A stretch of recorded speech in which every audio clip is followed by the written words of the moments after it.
Buenas tardes, sean todos y todas bienvenidas y bienvenidos al Diplomado en Estudios Transfronterizos México-Centroamérica. Nos encontramos ya en el módulo 5 del diplomado, titulado Diversidad Lingüística y Procesos Sociopolíticos Relacionados. Arrancamos el lunes pasado con la presentación del doctor Juan Jesús Vázquez. Y en esta ocasión nos acompaña el doctor Fernando Guerrero Martínez, quien impartirá la sesión 2 de este módulo 5, titulada Diversidad Lingüística. Fernando hizo la licenciatura en Biología en la Facultad de Ciencias de la UNAM, realizó la maestría y el doctorado en estudios mesoamericanos en el campo de antropología de los pueblos indígenas en la misma universidad. Fue galardonado con la medalla Alfonso Caso por sus estudios de doctorado. Ha obtenido también en un par de ocasiones el premio Miguel Ángel Martínez Alfaro de la Asociación Etnobiológica Mexicana por su tesis de licenciatura en 2012 y su tesis de doctorado o doctoral en 2018. Además, el año pasado recibió la distinción Universidad Nacional para Jóvenes Académicos 2025. Así que es un privilegio, un gusto también tener a un colega y amigo compartiendo con nosotros el tema de la diversidad lingüística. Bienvenido, Fernando.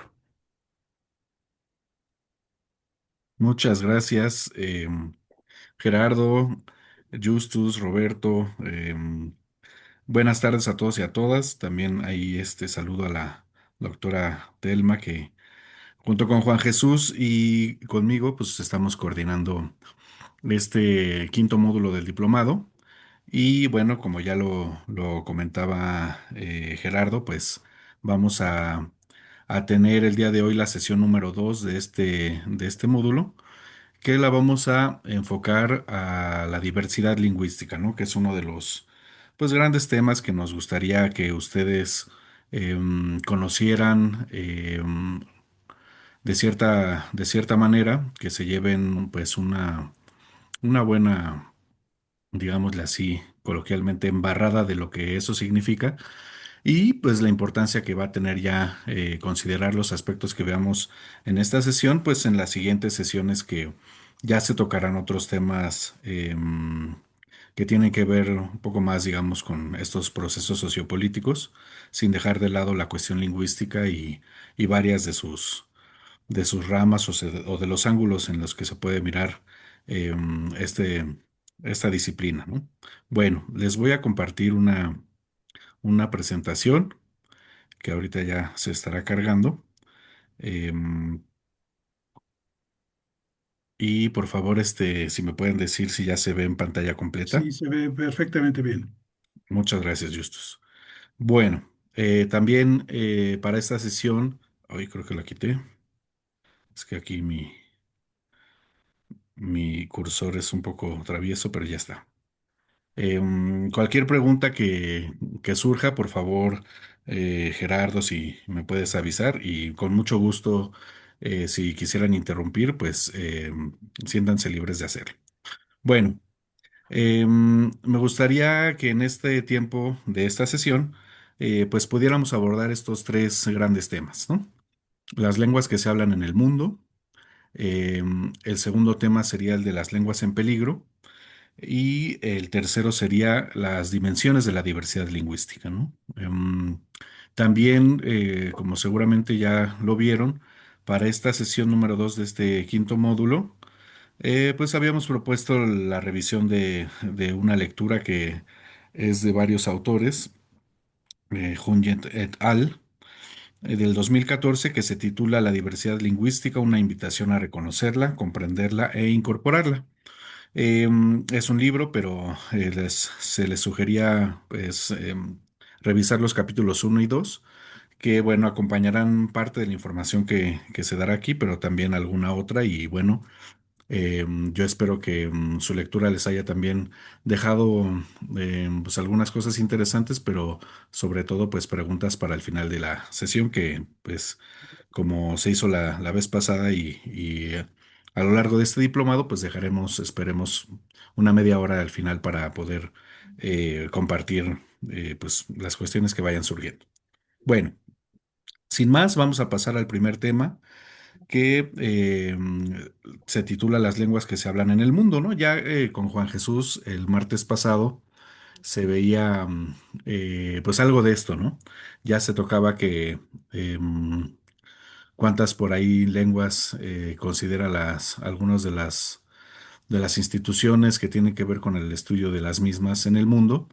Y bueno, para empezar podemos por lo menos comprender que a esta existencia de diferentes lenguas, pues es a lo que muy comúnmente le vamos a llamar diversidad lingüística, ¿no?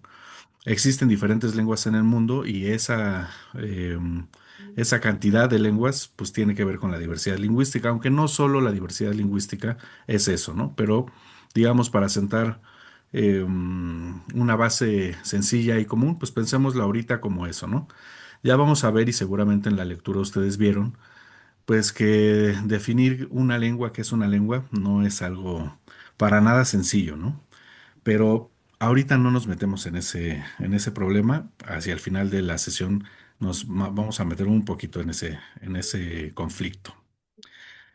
Y bueno, pues justamente estas lenguas que también vamos a utilizar como sinónimo la palabra idioma o idiomas en plural, pues se han desarrollado a lo largo de la historia de la humanidad pues de muy diversas formas, a partir de los sonidos, de las palabras de una lengua, la forma en que estas palabras se organizan y se usan y lo que significan para las personas. Si se dan cuenta, pues es este enunciado, pues lo que trae de fondo es pues el estudio de la disciplina lingüística, ¿no? La lingüística, por lo menos, pues se divide en aquella que estudia los sonidos, que es la fonología, ¿no? La lingüística que estudia las palabras, pues es la morfología. Y cuando estudiamos cómo se organizan esas palabras, pues estamos hablando de la sintaxis, ¿no? Y lo que significan esas palabras, pues es el terreno de la semántica. Pero también cómo se usan esas palabras en distintos contextos, pues podríamos hablar de la pragmática, ¿no? Entonces, ahí en ese gran abanico encontramos pues una diversidad justamente en cada una de esas o cada uno de esos ámbitos. Eso también tendrá que ver con la diversidad lingüística. Y bueno, no es solo cuestión de números, ¿no? O sea, no es solo de, pues ponernos a pensar o a discutir, pues bueno, cuántas lenguas hay en el mundo, sí es una cuestión importante, pero no nada más nos preocupa eso, ¿no? Eh, Además de eso es sobre todo, pues que estas lenguas conllevan múltiples expresiones, historias de vida de los pueblos, de las sociedades que las hablan, de las comunidades que las hablan, también conocimientos, ¿no? Que se van confeccionando de manera histórica y recuerdos, los recuerdos, las enseñanzas, los regaños, también a nivel familiar, a nivel de comunidad, pues son expresados vía estos códigos que llamamos lenguas, ¿no?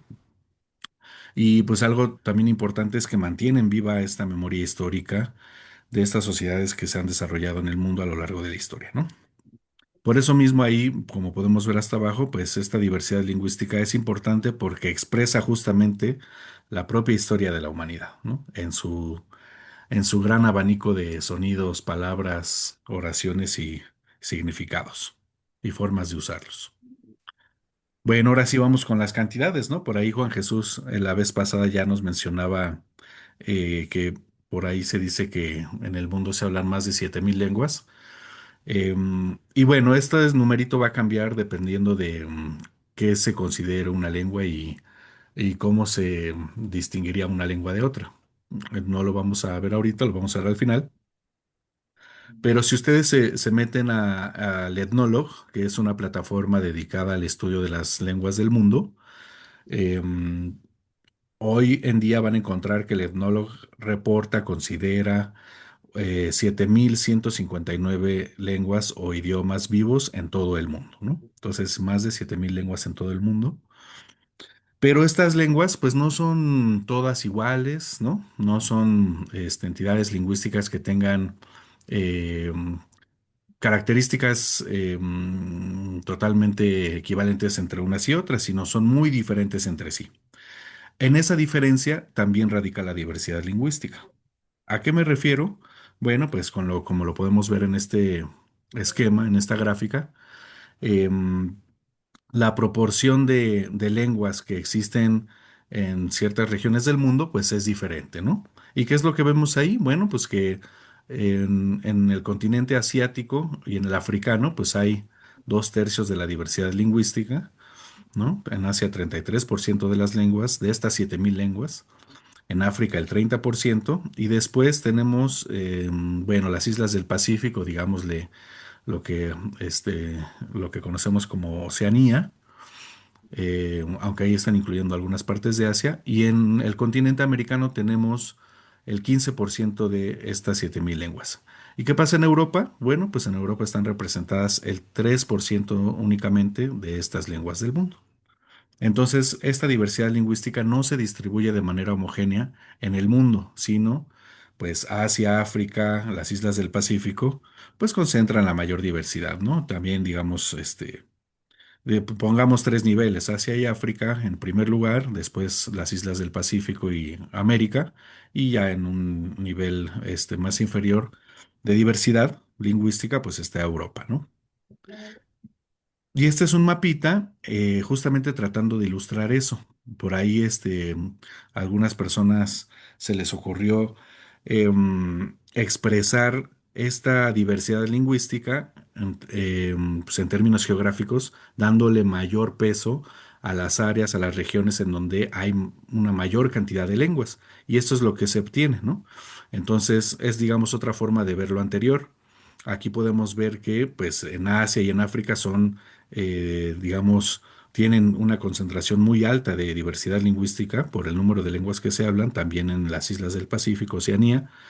Y en América, pues todo el continente es también bastante diverso, ¿no? Y bueno, en Europa tenemos esa ya diversidad lingüística un poco más baja, ¿no? En comparación con las demás.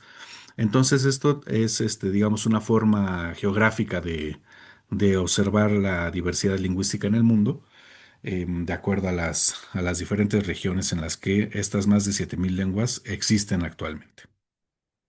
Entonces, ese es un primer punto. La diversidad lingüística no está distribuida homogéneamente en el mundo, entonces hay lugares en donde hay más y lugares donde hay menos, ¿no? Otra forma también de pensarles que, bueno, normalmente cuando nos ponemos a pensar en las lenguas, pues normalmente pensamos, bueno, pues yo hablo una lengua o hablo dos lenguas, ¿no? A lo mejor en este caso es como más fácil considerar, pues la mayoría de los que estamos en este diplomado, pues somos hispanohablantes, ¿no? Nativos, es decir, nuestra primera lengua, nuestra lengua madre es el español. Y seguramente muchos de ustedes, pues a lo mejor hablan en mayor o menor medida otra lengua, ¿no? Sea el inglés o sea, a lo mejor algunos de ustedes hablan una lengua maya, qué sé yo, ¿no? Em, y a veces también pensamos que que cada país, a cada país le corresponde una lengua, ¿no? Pues pensamos que en México, pues la lengua es el español, en Guatemala también, aunque sepamos que hay una diversidad lingüística importante, ¿no? Y lo que quiero mostrar en este cuadro es que, pues justo pasa un poco eso, ¿no? Por ejemplo, incluso en esta plataforma Ethnologue, que ya empezamos a ver, a nivel de país, pues tenemos que se registra que en Alemania, por ejemplo, existen 69 lenguas, en Portugal 9, en el Reino Unido 56, en Holanda o los Países Bajos 38 y en Suecia 30, ¿no? Pero ya en estudios, digamos, que se han preocupado por pues ver realmente qué lenguas se están hablando, ¿no? En esos lugares, pues en ciudades de cada uno de estos países, pues en realidad hay una diversidad lingüística más grande, pues por diferentes historias de migración, asentamientos humanos en diferentes épocas. Y lo que tenemos en esta columna de la derecha es que en ciudades como Hamburgo, pues existen o se hablan 120 lenguas, en Lisboa 80, en Londres 233, etcétera, ¿no? Entonces ahí lo que podemos ver es que no es realmente las lenguas que se hablan en diferentes espacios, muchas veces son más diversas de lo que pensamos, ¿no? En México, por ejemplo, pues sí, además ya entraremos en ese problema de normalmente se piensan que se dice que hay 68 lenguas indígenas, lo cual no es cierto, son más y que son 364 variantes. Pues bueno, además de esa diversidad, pues tenemos otras lenguas como el chino, el japonés y muchas europeas también hablándose en México, ¿no? Entonces, con lo que voy es que, pues en realidad, también como lo decía la lectura al principio, pues el monolingüismo, es decir, el que una persona hable una sola lengua o que en un país se hable una o cierta cantidad de lenguas, a veces no corresponde con la realidad. La realidad es un poco más compleja lingüísticamente hablando, ¿no? Entonces, eso va a ser importante en este tema de la diversidad lingüística. Y bueno, aunque no es el tema de esta sesión, sino de la siguiente, que mi compañera Telma les va a hablar de las familias lingüísticas de la región en la que este diplomado se centra, sí es pertinente hablarles desde ahora que en términos lingüísticos, mm, aproximadamente se considera la existencia de 143 familias lingüísticas. Una familia lingüística, por el momento, la vamos a entender como una entidad que reúne cierta cantidad de lenguas que todas ellas comparten un ancestro común, al cual también se le conoce como protolengua. Entonces, todas las lenguas que están emparentadas y que provienen de una misma, se considera, y que bueno, eso se puede comprobar a partir de rasgos lingüísticos, se considera una familia, ¿no?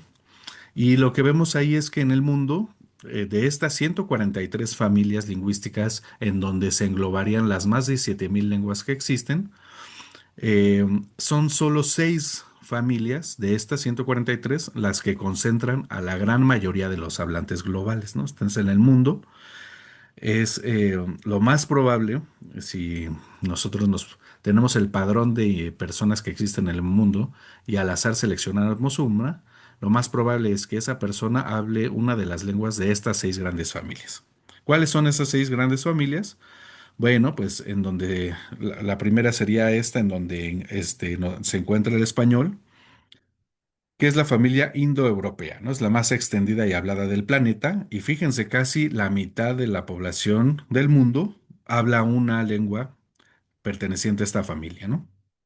Y esta familia, normalmente la analogía que se hace con las lenguas se utiliza mucho de la biología y en este caso pensamos que cada una de estas familias es un árbol, pues tiene diferentes ramas, ¿no? Un árbol. Una de estas ramas es la germánica de la familia indoeuropea, en donde está el inglés y el alemán.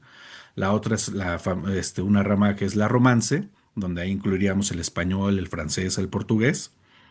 Y están otras ramas, ¿no? Como la indoaria y la eslava, en donde encontramos otras lenguas, ¿no? Pero todas estas lenguas están emparentadas y tienen un mismo origen, ¿no?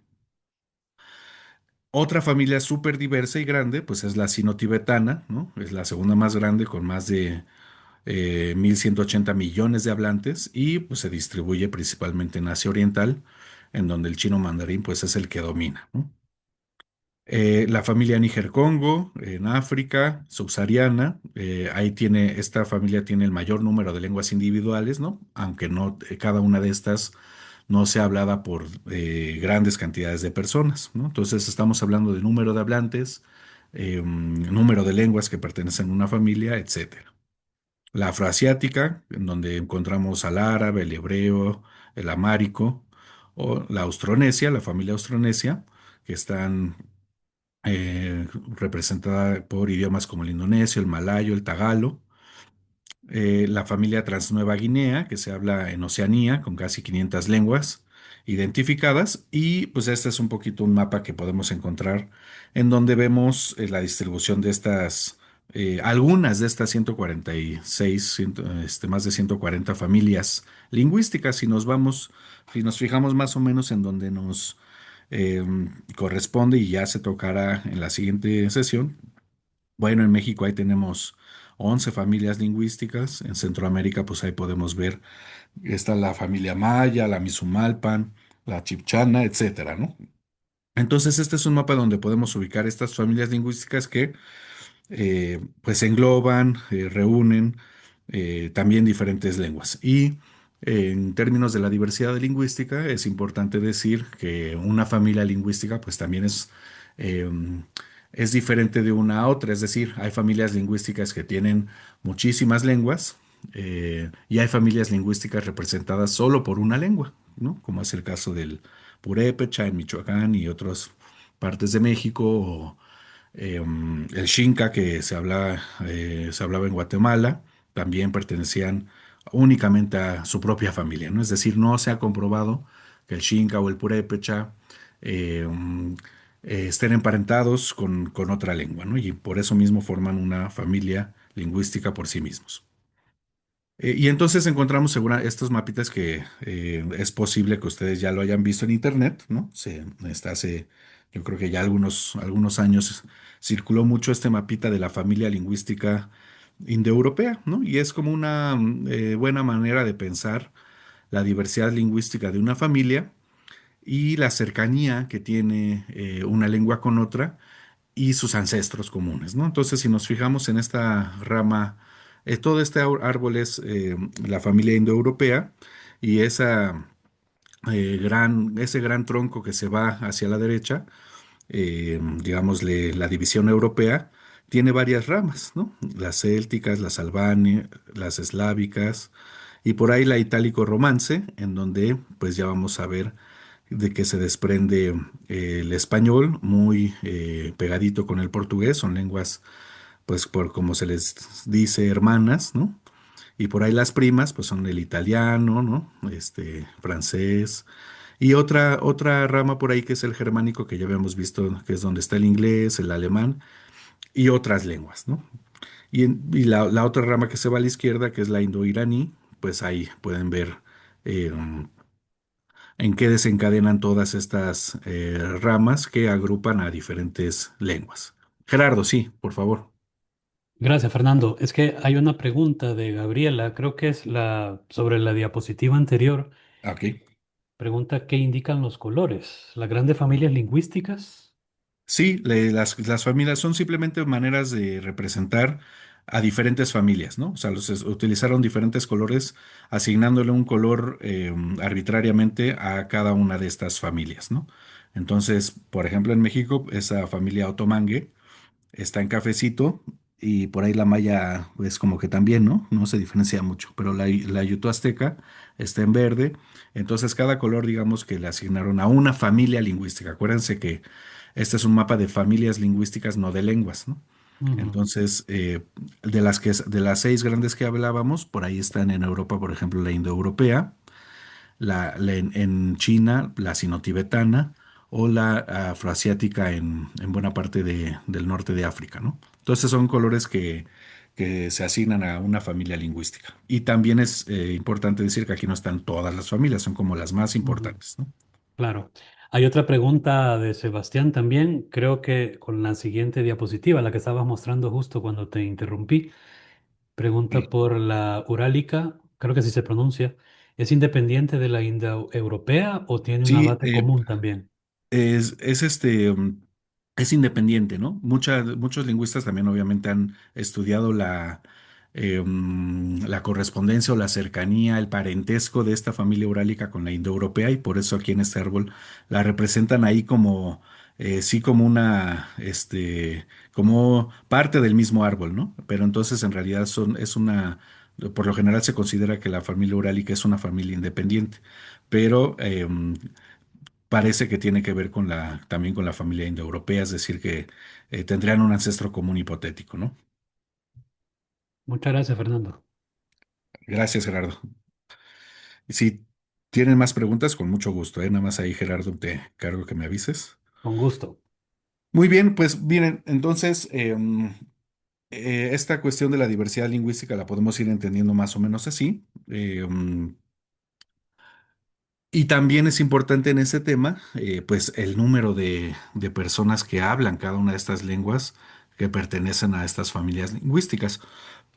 Y en esta plataforma del etnólogo también hay este esquema en el que podemos ver que si consideramos únicamente a los hablantes nativos, es decir, a aquellas personas que su lengua materna, si solo consideramos cuál es su lengua materna, la lengua más hablada en el mundo es el chino mandarín, ¿no? Que sería la barra que está en azul oscuro.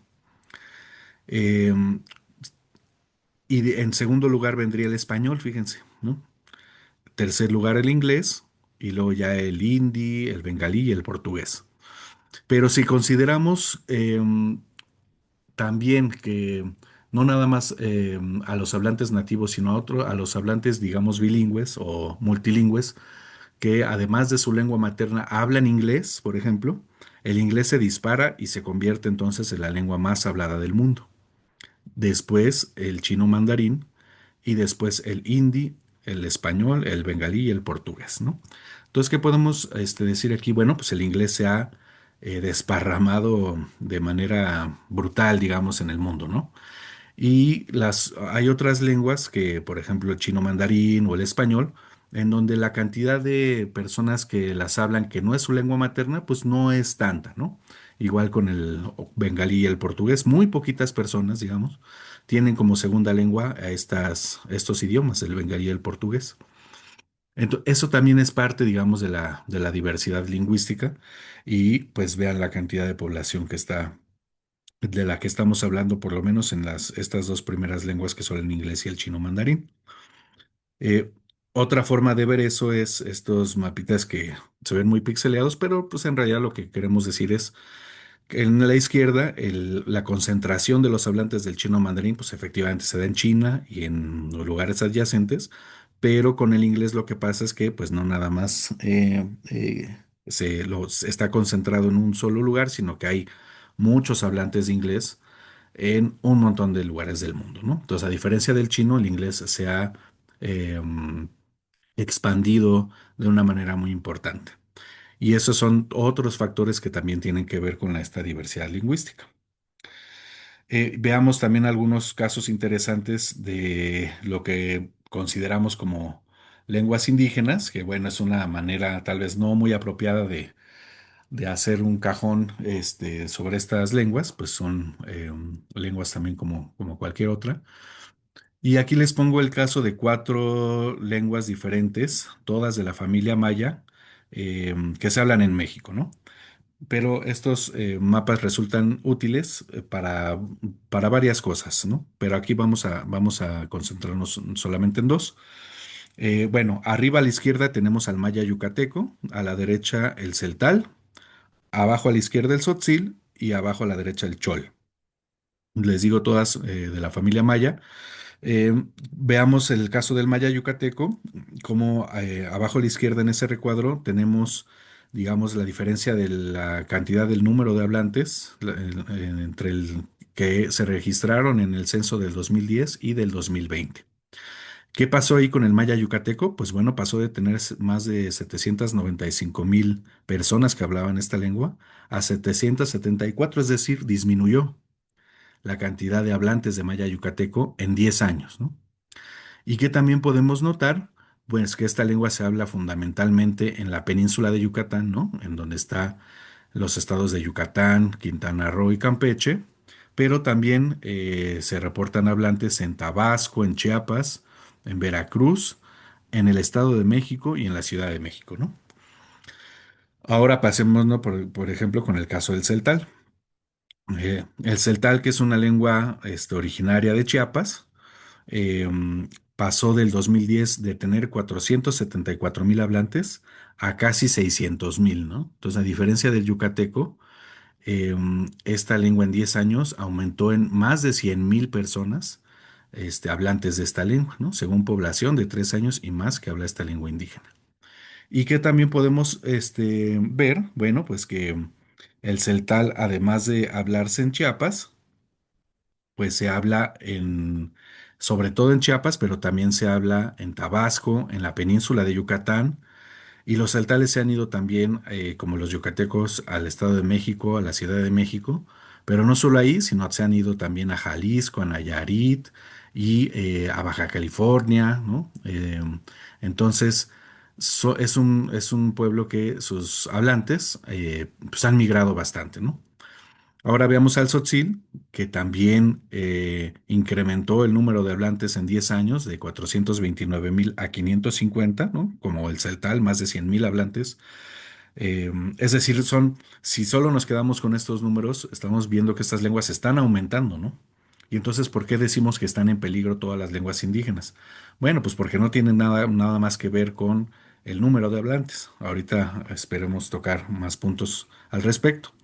Pero fíjense cómo además de que el tzotzil se habla en Chiapas, fundamentalmente, porque de ahí es originario, pues se habla también en la península de Yucatán, en Tabasco, Veracruz, en Oaxaca, y en un montón de estados del norte, incluso con una cantidad de hablantes bastante numeroso, ¿no? Es decir, en color verde oscuro, pues es donde hay más hablantes, como se ve ahí este, en el recuadro, pues Baja California Norte tiene también un montón, ¿no? Entonces, em, y si lo comparamos con el Chol, en donde la población Chol de 222,000 hablantes pasó al 2020 a 254,000, es decir, creció, pero no tanto como el Tzotzil y el Celtal.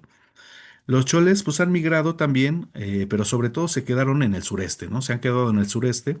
No quiere decir que no haya pues, choles en la Ciudad de México o en Estados Unidos, sí hay, pero aquí son proporciones un poco más grandes. Entonces, eso es bueno para decirles que pues no todas las lenguas se comportan igual porque sus hablantes no se comportan de la misma manera, ¿no?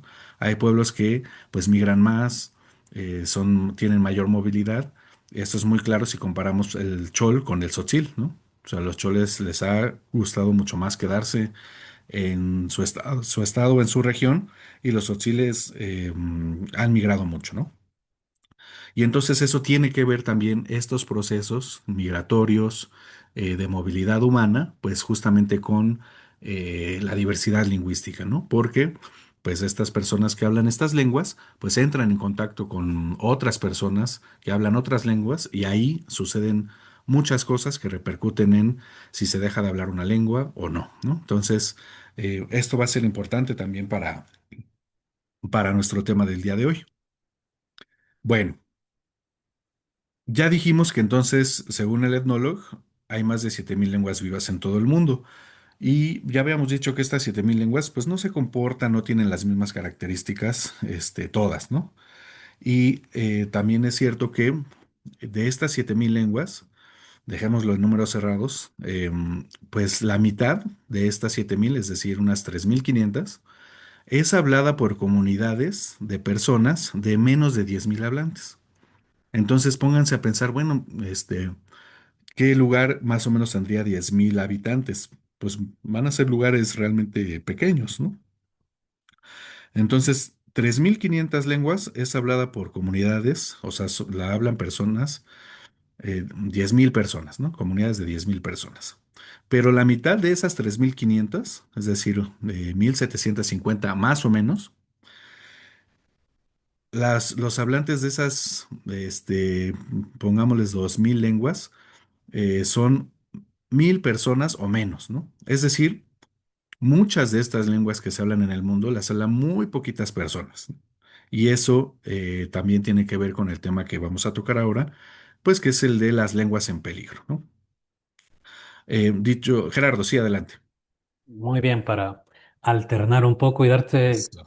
descanso también para que tomes agua. Ujú, Eh, con la diapositiva anterior surgieron aquí dos comentarios. ujú, Eh, si lo puedes pasar a la anterior, por favor. ujú, Ahí está. Justo comenta, sin considerar los que han migrado hacia Estados Unidos, ¿ah? Que también hay una comunidad grande de hablantes de maya, celtal, tzotzil y xol que se claro, han marchado a trabajar a Estados Unidos, como sucede también con muchas lenguas de Guatemala, ¿verdad? Sobre todo en el occidente guatemalteco. Y Gabriela menciona acá, viendo el mapa del celtal, perdón, y del tzotzil, podemos imaginarnos quiénes son los jornaleros agrícolas que actualmente están sufriendo la emergencia del sarampión, por ejemplo. Claro, por supuesto, ¿no? Estas son cuestiones que nos permiten interpretar un poquito más allá de estos datos lingüísticos. Totalmente de acuerdo, ¿no? Y sí, bueno, estos mapas, hay otros mapas, por ejemplo, si uno se mete al INPI o algunos otros, en el etnólogo también a veces, aunque ahí creo que hay que meterle un poquito de cash para acceder a esos recursos. Ujú, Efectivamente, muchas de estas lenguas que, diga, al final de cuentas nos interesa, aunque lo vamos a ver en la siguiente sesión, las lenguas que se hablan en el sur de México y Centroamérica, ¿no? Hay una diversidad también lingüística importante y que son las que están involucradas en procesos migratorios de múltiples dimensiones actualmente, ¿no? Y que efectivamente, pues esa movilidad de personas son personas que hablan diferentes lenguas, ¿no? O sea, hay personas que seguramente hablan, son monolingües, por ejemplo, en español, pero hay muchos casos de muchas personas que van a estar moviendo sus lenguas a diferentes lados y efectivamente, ¿no? En Estados Unidos hay poblaciones importantes, pensando en lenguas mayas, de hablantes de tzotzil, de celtal, de maya yucateco, de chol, de canjobal, hay una comunidad súper importante de aguacateco, de mam. Entonces, ujú. eh, ya no se diga también estas otras lenguas ya más del centro de México, como el náhuatl o las lenguas de Oaxaca, que son un montón. Yo no sé si exista, pero sí estaría bueno buscar, yo no lo conozco, un mapa de Estados Unidos en donde venga la diversidad de lenguas, Ujú.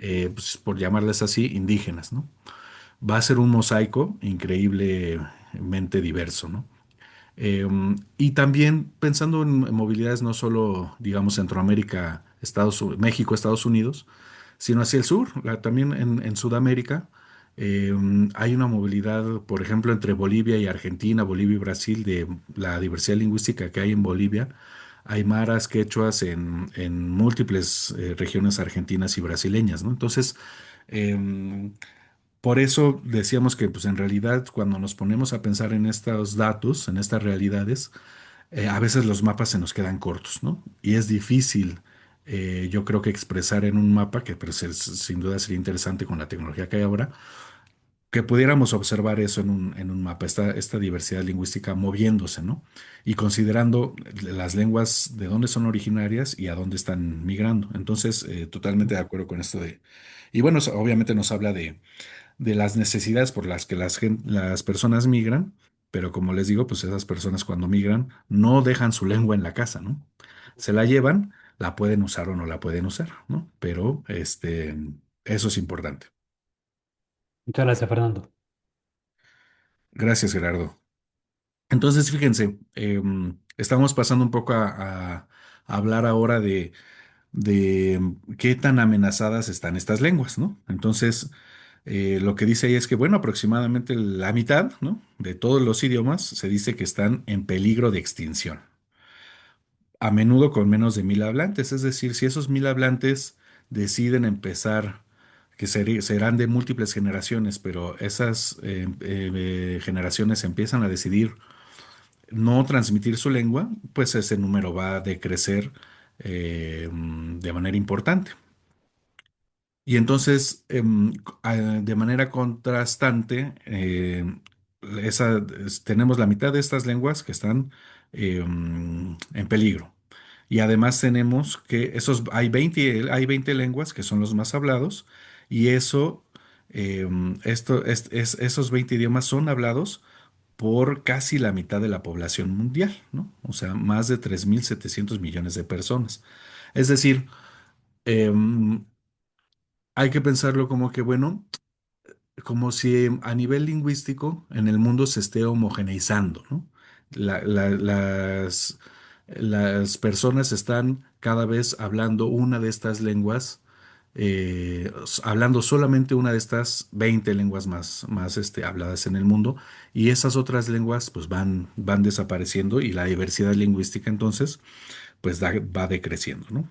Eso es un poco lo que estamos tratando de tocar, ¿no? Y entonces eso nos lleva a este segundo tema de, bueno, ¿Cuál es esta cuestión de las lenguas en peligro o estas lenguas amenazadas? ¿No? Ya dijimos en la diapositiva anterior que pues casi la mitad de todas las lenguas de estas 7.000 están en peligro de extinción. Pensemos que son como unas 3.000, ¿no? Y bueno, para eso también retomamos un poco lo que mi compañero Juan Jesús ya mencionaba la clase pasada sobre este autor Michael Krauss de la Universidad de Alaska, que en los noventas publicó un artículo que se llamó así, ¿no? Las lenguas del mundo en crisis. Y ahí lo que señalaba Michael Krauss es que pues aquellas lenguas que no van a ser transmitidas a las generaciones jóvenes están más que en peligro. En realidad hay muchas que están ya eh, a un paso de la extinción, ¿no? Si es que no pasa otra cosa, ¿no? Y eso, a eso Michael Krauss le puso la etiqueta de lenguas o idiomas moribundos. Y entonces en los noventas empieza una serie de preocupaciones entre las personas que se dedican a la lingüística por saber el estado de la vitalidad de las lenguas. Y entonces ahí hay que recordar que en los ochentas es donde los académicos y las organizaciones se empiezan a dar cuenta de varias cosas que ya eran una cuestión palpable en el mundo, que era, por un lado, la pérdida de la diversidad biológica y por otro lado, la pérdida de la diversidad cultural y con ella la diversidad también lingüística. Entonces, en el área de la lingüística se empieza a generar este tema de lenguas en peligro y se empiezan a estudiar son estas dinámicas de la vitalidad de cada una de estas lenguas y se empiezan a generar formas de medirlas, ¿no? Formas de medir qué tan vital o qué tan moribunda está una lengua. Y también Michael Krauss señalaba que en ese artículo, que ya tiene muchos años, que solo el 10% de las lenguas del mundo puede que estén, digamos, seguras a largo plazo, pero que la mitad de las lenguas podría ya estar moribunda y el resto estarían en un tránsito entre la amenaza y la muerte hacia finales de este siglo, ¿no? O sea, estaba dando ese pronóstico pues para un momento histórico que ya pasó hace 25 años, ¿no? Y entonces él señala, pues obviamente tenemos que reconsiderar nuestras prioridades, ¿no? Porque, como dice ahí, no vaya a ser que la lingüística pase a la historia como la única ciencia que vio y no hizo nada, y cómo desaparecía el 90% de su campo de estudio, ¿no? Entonces, como les digo, ya en los ochentas y los noventas surge una preocupación fuerte por estudiar este desplazamiento y los diferentes grados de amenaza y las dinámicas por las cuales una lengua entra eh, en estos procesos de dejarse de hablar por diferentes académicos en el mundo, ¿no? Y entonces, como les decía, surgen eh, pues descriptores de este grado de vitalidad o de amenaza, ¿no? De las lenguas. Aquí vamos a ver algunos. Este primero que les muestro es otra vez de la plataforma de Ethnologue, en donde ustedes pueden ver a la derecha un recuadro en donde el etnólogo nos pone del 0 al 10 sus niveles, etiquetas y descripciones, ¿no? De estos grados de vitalidad, ¿no? Y entonces podemos ver, por ejemplo, el 0 dice internacional, el idioma se utiliza ampliamente, pues en un montón de- de aspectos de la vida a nivel internacional. Luego tenemos nacional, provincial, ¿no? Si se fijan, es un poco ahí geográfico el asunto, ¿no? Internacional, nacional, provincial. El nivel 3 dice comunicación más amplia. Y luego, por ejemplo, veamos el número 5 que es, la etiqueta dice, es un idioma en desarrollo. Y esas lenguas se usan ampliamente y algunos la utilizan en literatura de forma estandarizada, pero no es muy extendido. Varias de las lenguas, digamos, las mesoamericanas, están por ahí, como el tojolabal, el chol. Después, em, hay dos subcategorías en el número 6, la que es una lengua vigorosa y la que está amenazada. Veamos la diferencia, ¿no? En 6A, la lengua se utiliza para la comunicación cara a cara entre todas las generaciones y eso es sostenible, ¿no? Pero ya una lengua es amenazada o un idioma está amenazado cuando ese idioma se utiliza para la comunicación cara a cara entre todas las generaciones, pero está perdiendo usuarios, es decir, cada vez hay menos gente que la está hablando. A eso el etnólogo le llama una lengua amenazada, ¿no? Y una lengua moribunda, en 8A, se caracteriza porque los únicos usuarios activos que quedan son los miembros de la generación de los abuelos y de los mayores. Y si a eso le sumas que tienen poca, esas personas, abuelas, abuelitos, personas mayores, tienen pocas oportunidades de utilizar esa lengua, más bien está ya casi extinto, ¿no? La lengua. Y ya en grados muy serios, pues el número 9 es latente. El idioma sirve como recordatorio de la identidad heredada de una comunidad étnica, pero nadie tiene un dominio más allá del simbólico. Y una lengua está extinta, en el número 10 cuando ya no se utiliza y nadie conserva un sentido de identidad asociada con ella. Esas son como las características más importantes de esta manera del etnólogo de medir eso. Y pensemos, bueno, les pongo a la izquierda ahora sí el caso del mocho, que ya fue mencionado por mi compañero Juan Jesús la vez pasada. Es una lengua maya que también se conoce como motocintleco o catoc, porque pues se habla fundamentalmente en el municipio de Motocintla, ya pegadito a Guatemala. Y es de la familia maya, de la rama canjobalana, es decir, sus parientes más cercanos pues, serán el chuj, el canjobal, el poptí. Pues esa lengua actualmente bueno, aquí el etnólogo nos dice que la población que la habla es de 130 personas, ¿no? Ninguna de ellas es monolingüe, o sea, ya nadie habla solamente el mocho o motocintleco, sino todos estos hablantes, pues hablan también español, ¿no? Y bueno, por eso, fíjense, está en el 8A moribundo, es decir, estas 130 personas son miembros de la generación de los abuelos y mayores, ¿no? Y yo dudaría si realmente tienen muchas oportunidades de hablar su lengua, porque, por ejemplo, en el caso de el MAM, también que se habla del lado mexicano, por ejemplo, en la Sierra Madre, que ya también Telma comentó un poco la sesión pasada. Ahí yo creo que estamos justamente hablando del 8B casi extinto, porque las personas que conocimos, en realidad, las únicas oportunidades que tenían para hablar su lengua era cuando esporádicamente se encontraban a otro viejito o viejita en la calle, con sus amigos, y ahí se saludaban en mam, y de ahí le parábamos de contar, ¿no?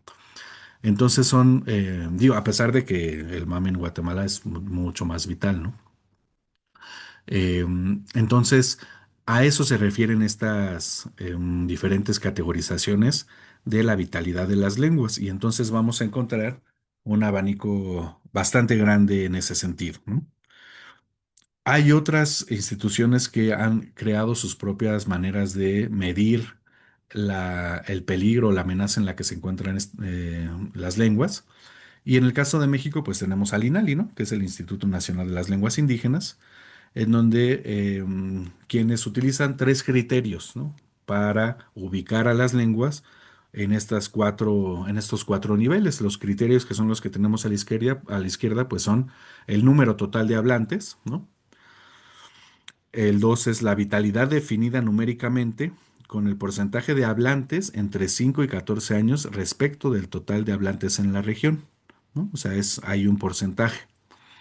Personas que entre los 5 y los 14 años hablan en la región donde se habla esta lengua, pues la misma, ¿no? Y el número 3 es la dispersión de los hablantes, ¿no? El número de localidades en que se habla. Si se habla en una o dos, están concentrados, por ejemplo, como lo veíamos con el chino y el inglés, ¿no?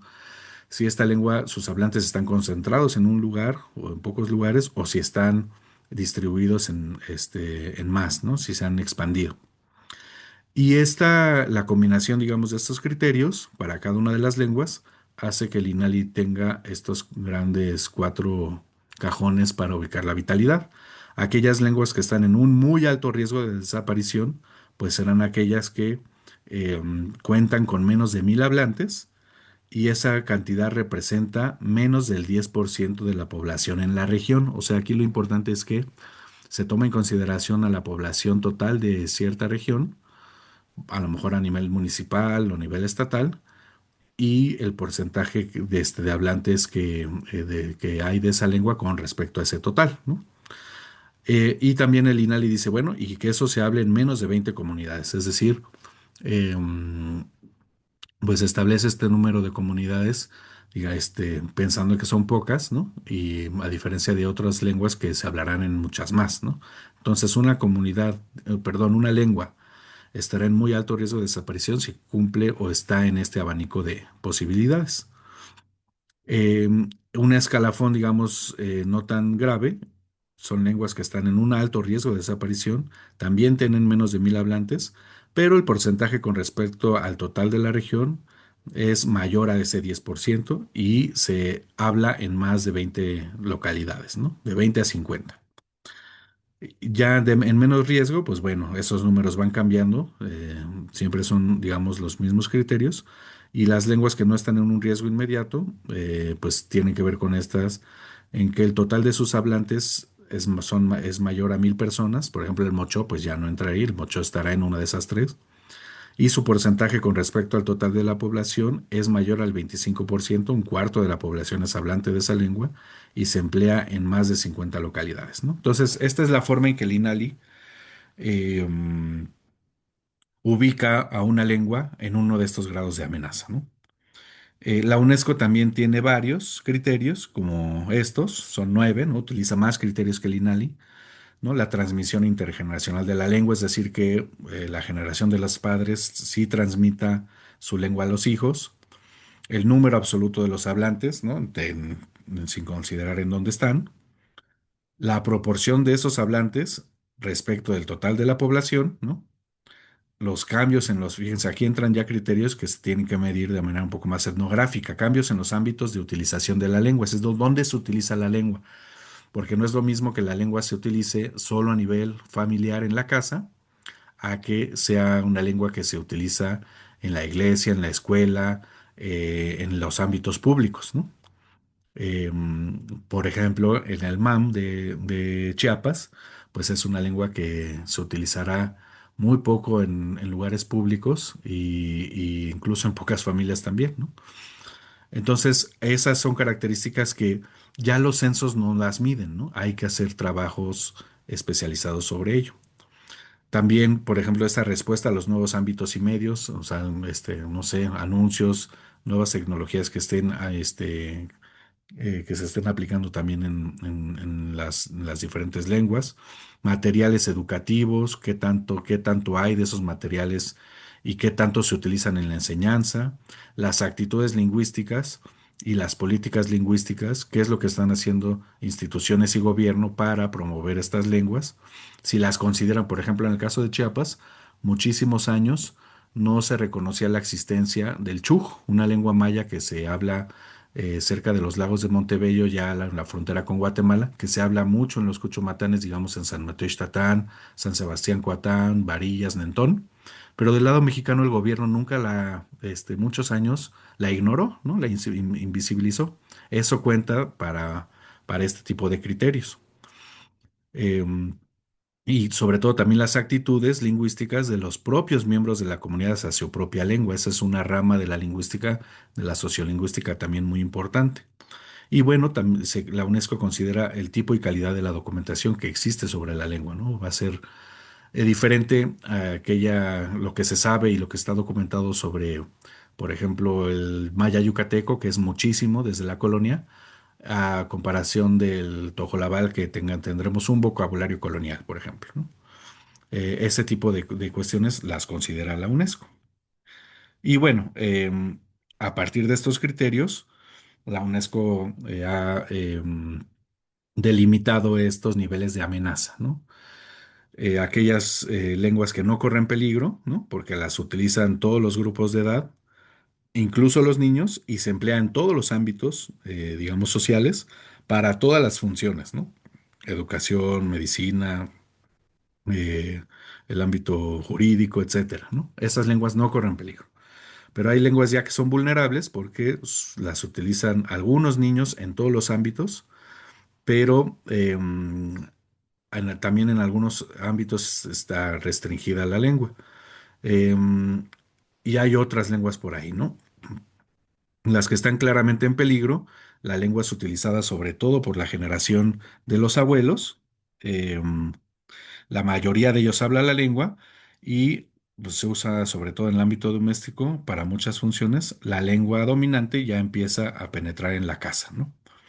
Es cuando los abuelitos hablan la lengua indígena, por ejemplo, y los padres ya no tanto y los niños pues menos, ¿no?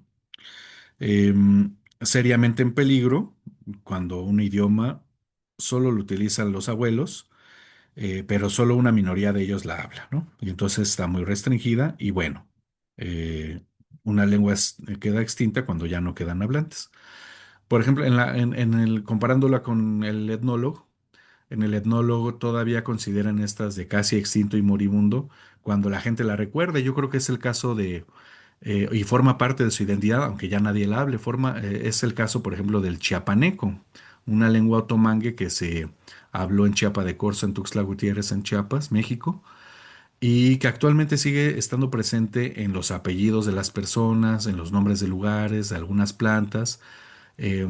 Y la gente sabe que emplean nombres en chiapaneco, pero nadie habla la lengua y sí forma parte fuerte de su identidad, ¿no? Eso sería como para el etnólogo una lengua que está casi extinta, ¿no? Pero, por ejemplo, el, em, el chicomucelteco, otra lengua maya ya extinta, ya no hay hablantes de esa lengua, se hablaba en el municipio de Chicomucelo, Chiapas, también en la frontera con Guatemala.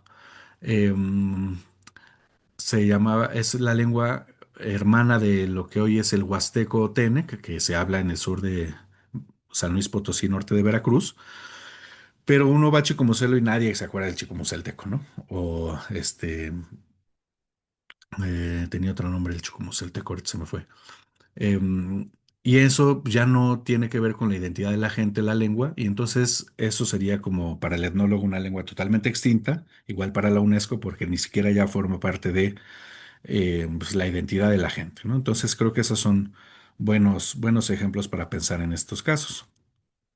Y fíjense, ya también de manera más reciente, algunos lingüistas pues, trataron de retomar lo que había estudiado Michael Krauss en los noventas, que ya vimos, y pues probar, ¿no? Si lo que él pronosticaba era cierto. Y entonces hicieron esta actualización 20 años después, ¿no? O sea, esto es del 2012.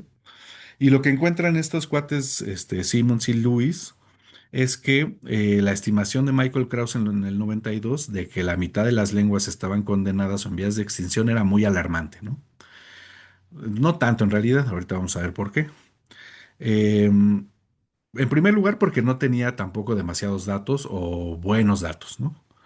Em, y con eso intentó estimar estos porcentajes de las lenguas que ya no se transmitían de padres a hijos, ¿no? Y que incluso los propios Grimes, que son los editores del Etnolo, que ya vimos bastante, coinciden hasta en un 20% de que de lenguas que ya están moribundas. Pero otros lingüistas tenían otros datos, ¿no? Ahora sí que justo eso, ¿no? Que yo tengo otros datos. Y entonces ese total sí podría estar más cerca del 50%.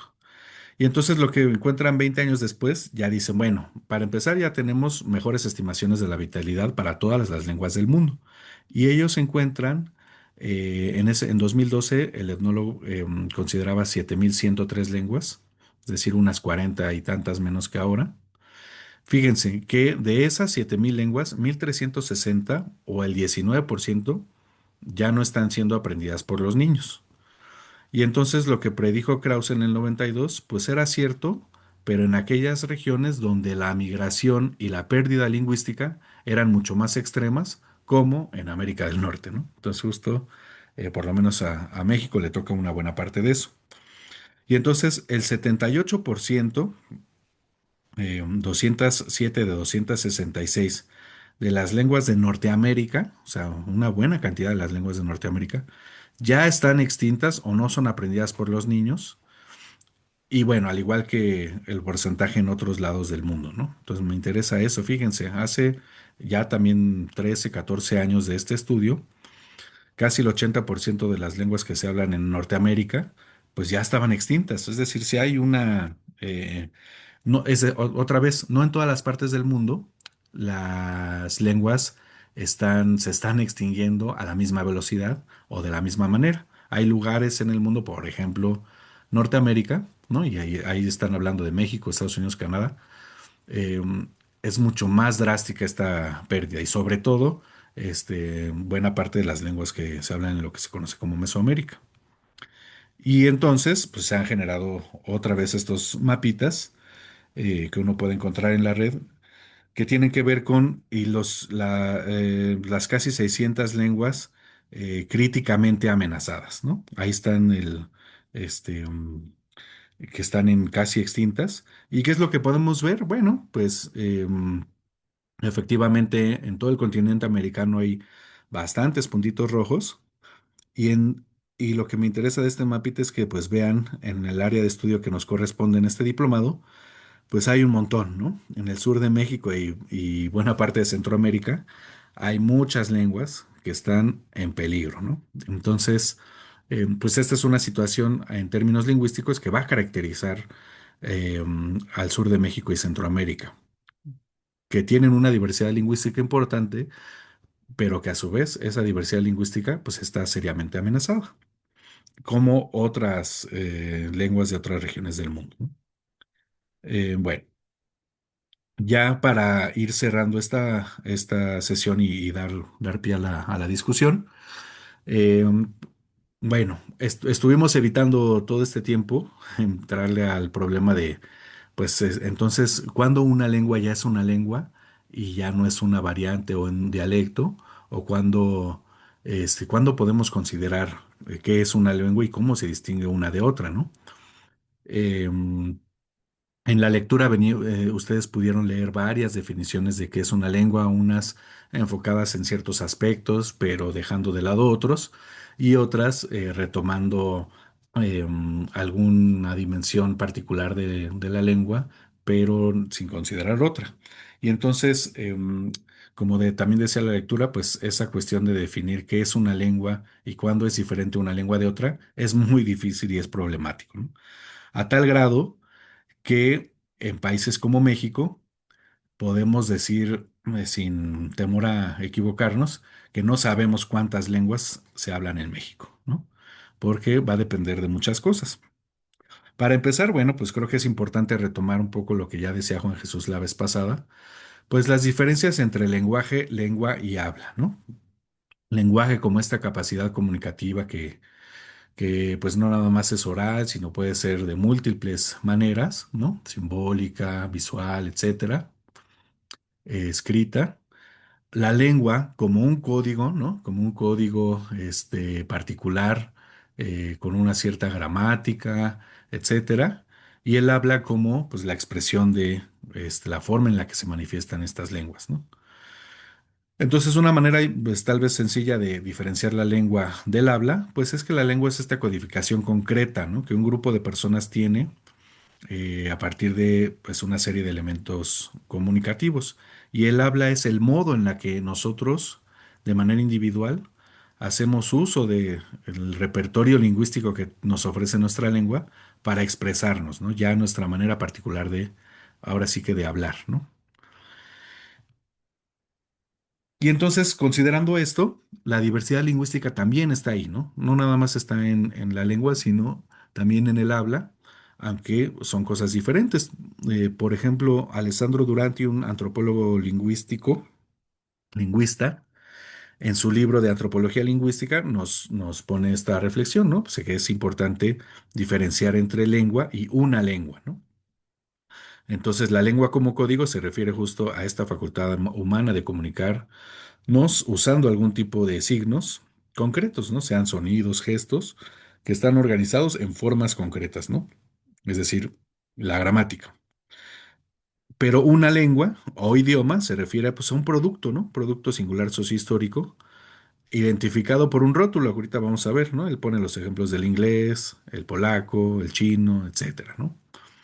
Em, y luego dice, bueno, los sociolingüistas y antropólogos lingüistas también utilizan el término lengua en un sentido general, ¿no? Pero eso de la identificación de una lengua con el sistema lingüístico que usa un grupo determinado de personas puede ser problemático.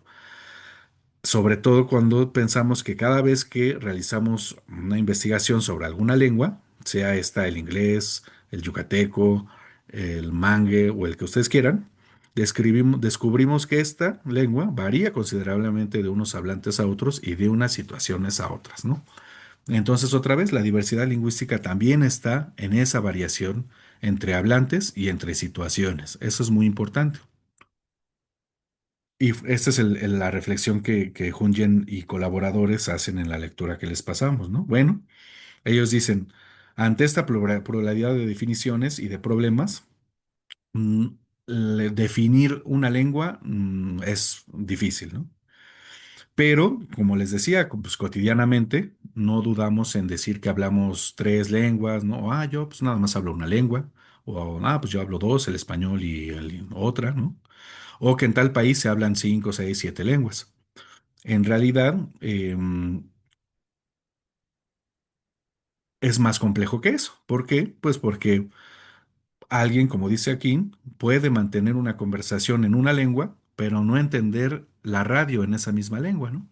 O también podríamos traducir textos escritos, pero tener dificultades para ordenar algún platillo en algún restaurante, con una carta que está escrita en la misma lengua que supuestamente podemos traducir. Es decir, los ámbitos de uso, la expresión de las lenguas, sea escrita, oral, en la radio, en ciertas situaciones, pues nos va a poner en problemas, ¿no? Y de eso también se trata la diversidad lingüística.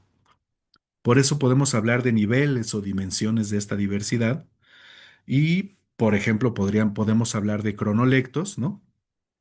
Que tiene que ver con la edad. Y efectivamente, ustedes seguramente, si se ponen a pensar cómo hablan sus padres o cómo hablan sus hijos, a diferencia de cómo hablan ustedes, pues seguramente notarán esas variaciones, ¿no? Según la edad, los jóvenes y ancianos no hablan de la misma manera, ¿no? Incluso utilizan vocabularios diferentes, expresiones y modismos distintos. Eso tiene que ver con este nivel o dimensión, eh, del cronolecto. El género obviamente es también, diferencial para la lengua que uno habla. Em, Hombres y mujeres pueden emplear estilos de comunicación totalmente diferentes, palabras diferentes, y formas diferentes, ¿no? Un sociolecto que se refiere a estas diferencias sociales, que tienen que ver con la educación, la profesión, el grupo social al que se pertenece, también afecta en las maneras en las que se usa una lengua, ¿no? Eh, el geolecto tiene que ver ya con la región geográfica, ¿no? Por ejemplo, para el celtal, esta lengua maya que se habla en Chiapas, uno de los autores que la ha estudiado mucho, que es, Gilles Polian, pues utiliza este nivel, esta dimensión de los geolectos para identificar las distintas variantes del celtal que hay en Chiapas, ¿no? Del norte, del centro y del sur. Entonces, también podemos tener realidades geográficas que influyen en la manera en que se usan una lengua y otra. Pensemos en el español, ¿no? Creo que es muy claro, saber, o discernir, pues que en México, en el norte se habla diferente que en el centro o en el sur, o a lo mejor en Centroamérica ustedes saben, distinguir muy bien el español de un guatemalteco que el de un salvadoreño, un nicaragüense, costarricense, panameño. Es claro eso ahí, los dialectos, ¿no? Y también podemos hablar de idiolectos, que es a nivel individual, porque cada uno de nosotros tenemos nuestra propia variedad lingüística, ¿no? Nuestras formas de hablar. Y podemos hacer, usos muy peculiares de palabras, de expresiones o de estilos, y ahí también hay una variación en la forma en la que empleamos la lengua, ¿no? Todo esto forma parte de la diversidad lingüística.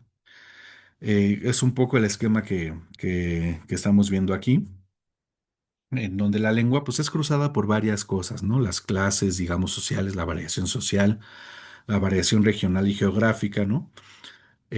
También la cuestión de la lengua estándar, por ejemplo, en el español, bueno, pues escribimos, digamos, de una manera estándar y casi nunca escribimos o nunca escribimos como hablamos, ¿verdad?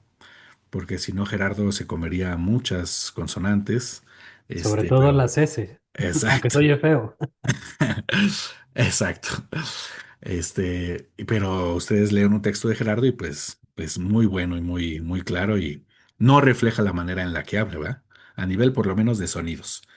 Entonces, eso también tiene que ver con los acrolectos, por ejemplo, una variedad que es más estándar, la norma culta, eso, todas esas etiquetas que en la historia de la lingüística empezaron a funcionar para describir estas variaciones que los hablantes tienen cuando hablan, ¿no? Dependiendo de, pues, un montón de cosas, ¿no? Entonces, esto es bien importante también que lo tengamos en consideración cuando estamos hablando de la diversidad lingüística porque como les decía al principio, no nada más es el número de lenguas que existen en el mundo, ¿no? Todo esto también forma parte de. Y entonces lo último que quisiera solamente apuntar es que, pues efectivamente hay muchos criterios que se han utilizado para distinguir una lengua de otra, ¿no? Decir, esta es una lengua diferente a esta otra. Y esos criterios se han empleado con múltiples fines. Por eso mismo, no hay, digamos, no se han empleado los mismos para todos los casos en el mundo, ¿no? Entonces, en un texto de Yasnaya Aguilar, que tiene que ver con la diversidad lingüística y la comunalidad, que si les interesa les recomiendo leer, pues ella habla de cuatro grandes criterios que se han utilizado para, sobre todo hablando de las lenguas de México, considerar una lengua como tal o no. Y ella empieza por este criterio de denominación de lenguas. Entonces, en México se ha dado una cuestión de que históricamente las lenguas se han denominado de cierta forma y muchas de esas lenguas o de esas etiquetas provienen de la forma en la que los nahuas del centro de México le llamaron a esas otras lenguas, ¿no? Y entonces encontramos muchos nombres de entidades lingüísticas como el Matlatzinca, el Mazahua, el Chontal, el Chichimeco, que son términos en lengua náhuatl para describir y agrupar, pues no solo una lengua, sino al grupo, ¿no? Al grupo cultural del que estaban hablando. Entonces los chichimecas que hablaban chichimeca, los matlatzincas hablan matlatzinca, los mazahuas hablan mazahua, los zapotecos, los mixtecos.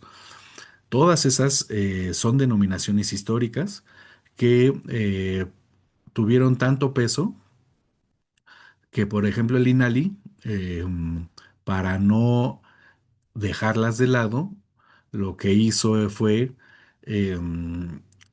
establecer una etiqueta y establecerlas como agrupaciones lingüísticas, ¿no? Entonces, para el INALI, eh, hay como tres grandes, un poco para lavarse las manos si no entran en el problema de qué es una lengua. El INALI considera tres grandes formas de agrupar las lenguas. Una es la familia lingüística, entonces se habla de 11 familias lingüísticas en México.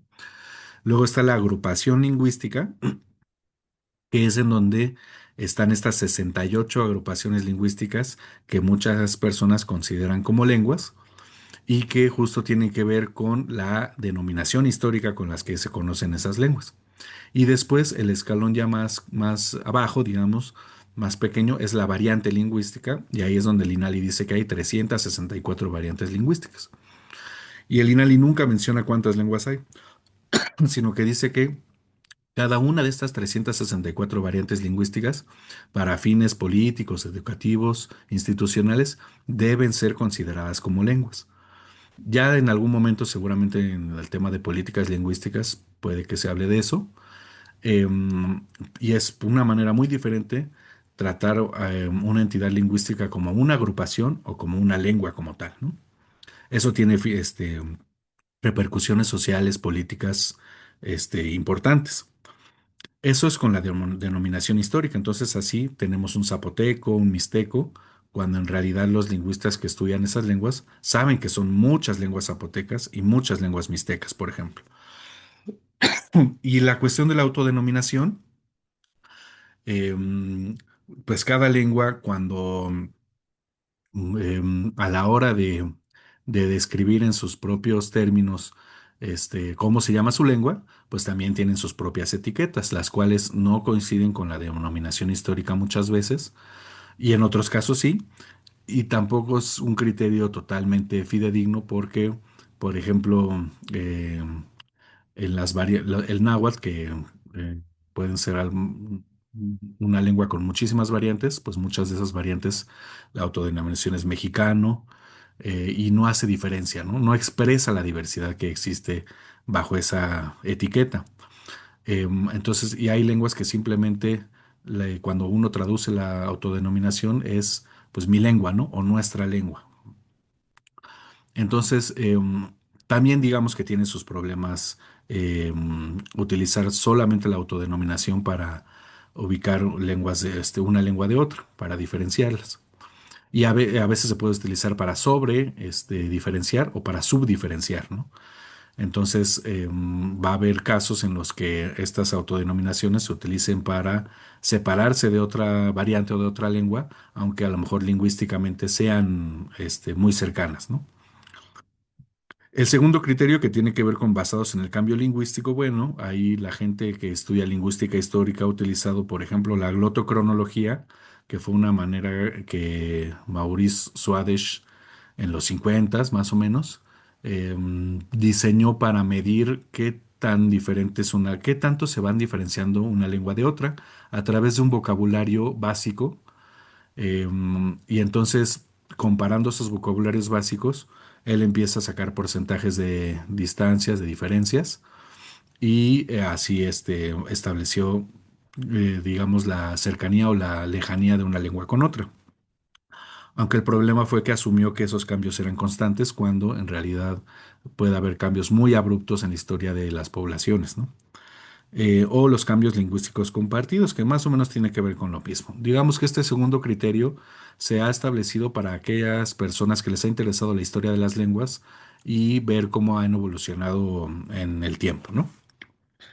Y los que más se usan tal vez son los criterios de inteligibilidad, ¿no? ¿Qué tanto un hablante de una lengua se entiende con un hablante de otra lengua?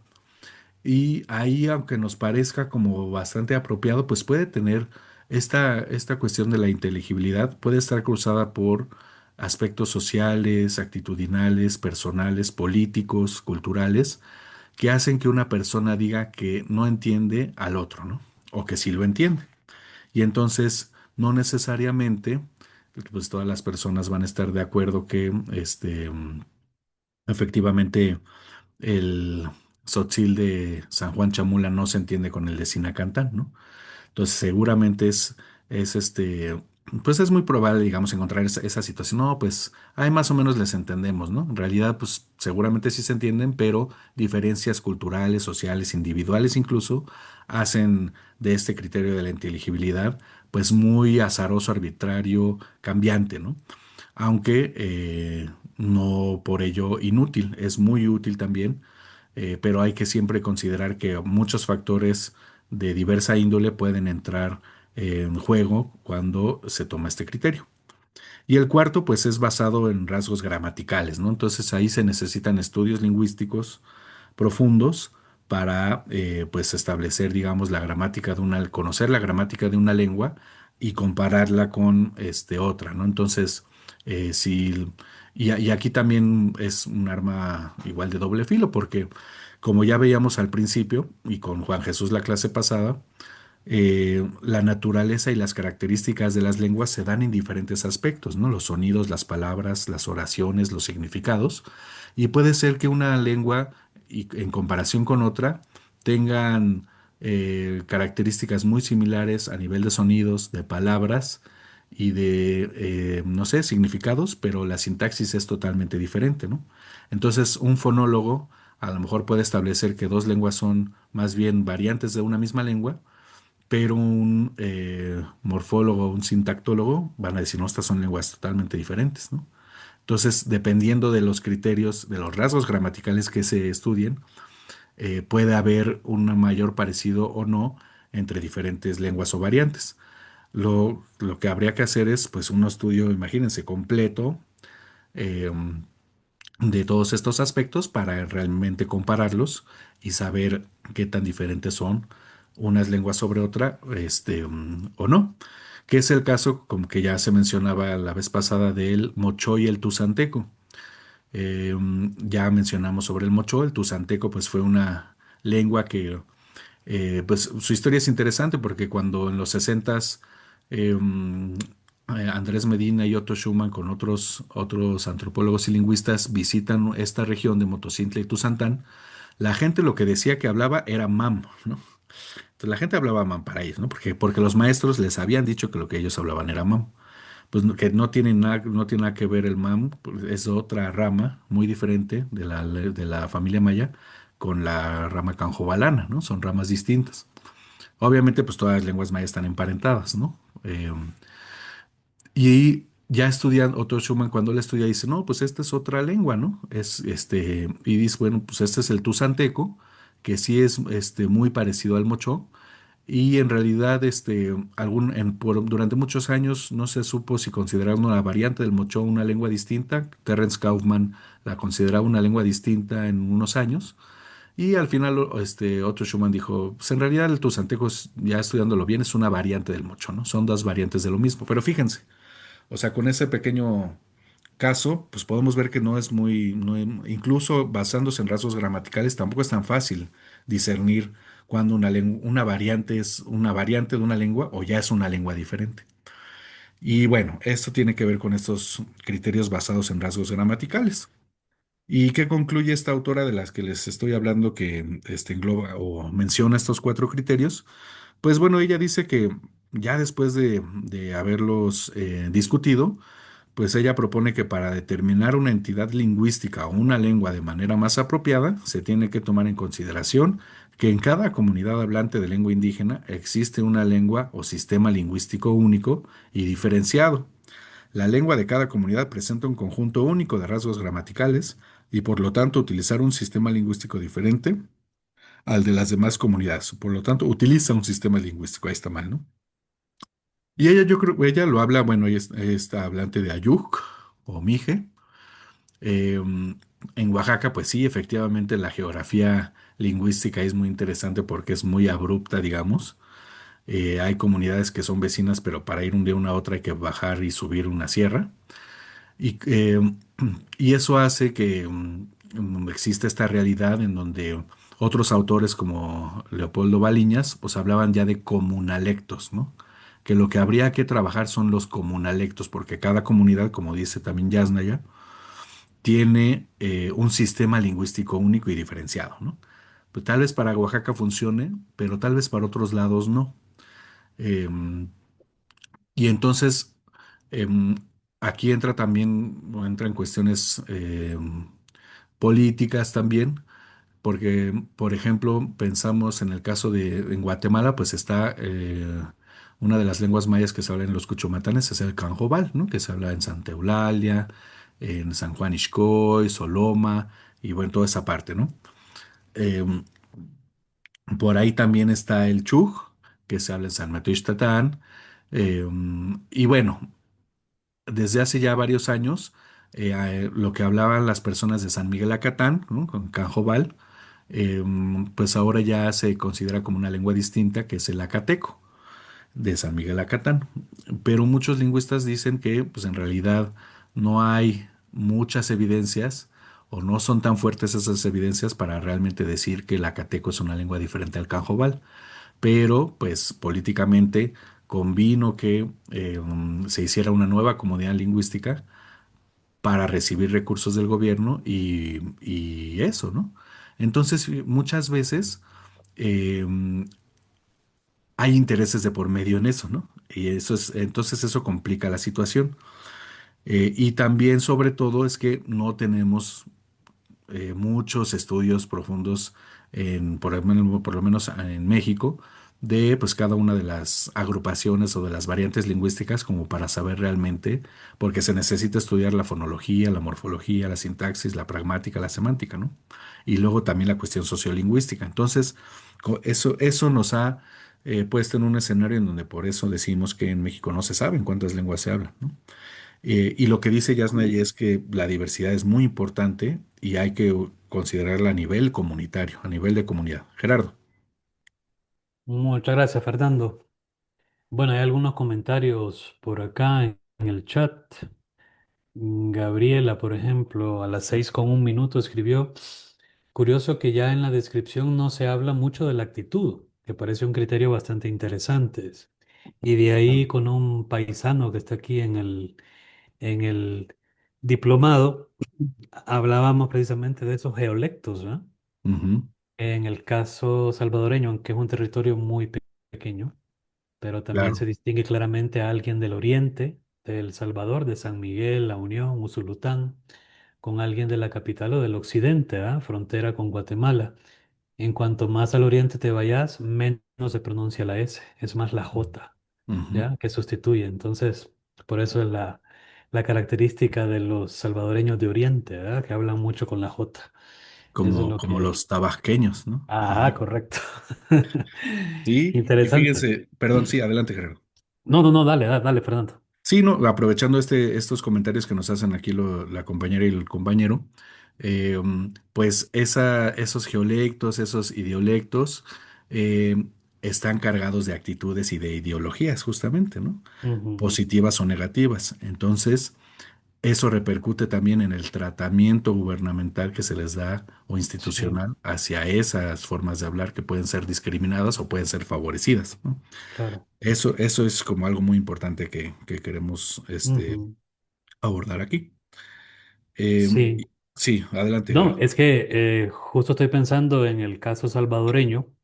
Hay una palabra con la que se denomina de manera peyorativa a las personas de Oriente que hablan mucho con la J y es hincho. No me dejará Mm, mentir aquí el paisano René Franco.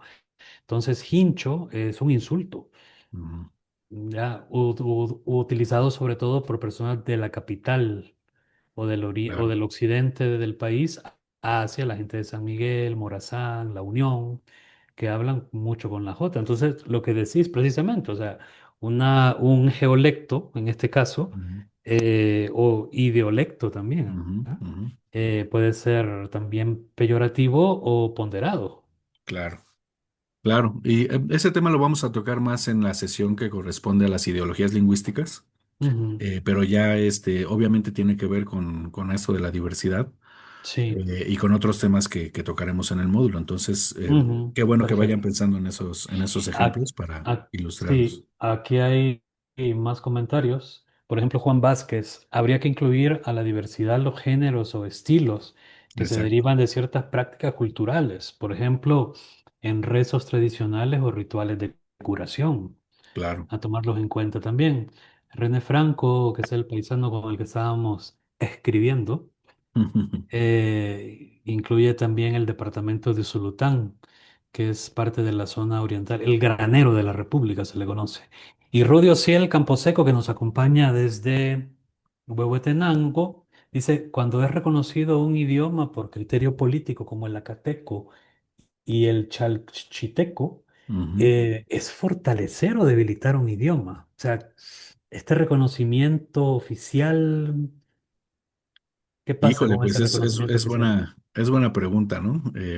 También está ese caso del aguacateco chalchiro. O sea, yo no estoy diciendo que no hay evidencias, ¿no? O sea, seguramente hay buenas evidencias también para defender, digamos, la posición del acateco y del chalchiteco con respecto al canjobal y al aguacateco respectivamente.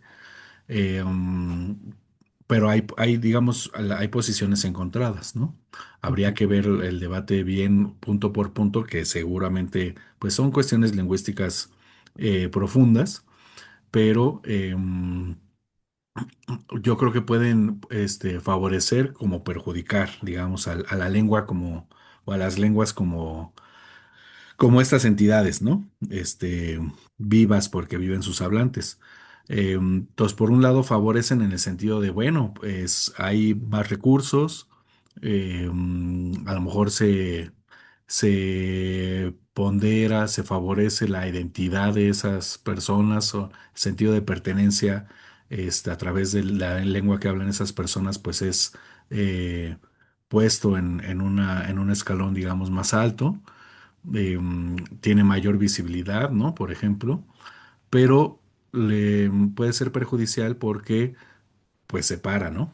Separa a la población también, crea diferencias. Entonces, bueno, pues, y en el caso del aguacateco y el chalchiteco es interesante porque los separa una calle, ¿no? Entonces, del otro lado de la calle, pues ya es el chalchiteco y de este lado es el aguacateco.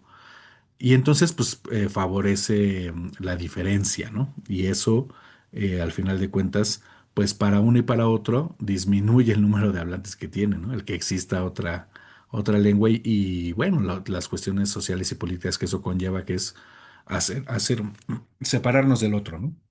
Cuando a lo Claro. mejor lo que convendría sería la unión. Entonces, yo creo que son cuestiones que juegan hacia ambos lados, Ujú. pero que son complejas y son interesantes. Y con respecto a al comentario que formuló Juan Vázquez de esta diversidad de los géneros o estilos que se Sí. derivan de ciertas prácticas culturales, ¿qué experiencia han tenido ustedes como el grupo que estudia las lenguas de la frontera sur de México y de Guatemala también al respecto, Fernando? Bueno, a lo mejor sí está por ahí mi compañero Juan Jesús puede ahondar más, pero efectivamente, pues hay festividades, hay ritualidad presente en muchos lados donde el uso de la lengua es muy especial, ¿no? Incluso, por ejemplo, en el ámbito que yo conozco un poco, más es cuando en la zona Tojolabal, cuando a veces se necesita pedir a nivel comunitario por algo, se va con un rezandero que conoce un rezo, pero está en celtal, ese rezo, o la persona hablaba celtal y el rezo está más bien en esa lengua. Y las peregrinaciones, o mejor dicho, romerías que llevan a cabo los tojolabales a diferentes puntos de la geografía chiapaneca y guatemalteca, pues son con especialistas rituales celtales o chujes, ¿no? Ujú. Entonces ahí el contacto lingüístico es muy importante y también la, el conocimiento que tiene la gente tojolabal de que muchos de o de la forma ritual que hay que utilizar es en otras lenguas, ¿no? Y entonces ahí entra como una dinámica muy interesante de cómo hay ciertas lenguas también que se tienen, o ciertos rezos que tienen que ser muy, muy precisos en cierta lengua para conseguir ciertas cosas, ¿no? Entonces, a mí esos ejemplos se me hacen interesantes al respecto de, digamos, cuál es el papel que también forma parte de la diversidad lingüística en términos rituales.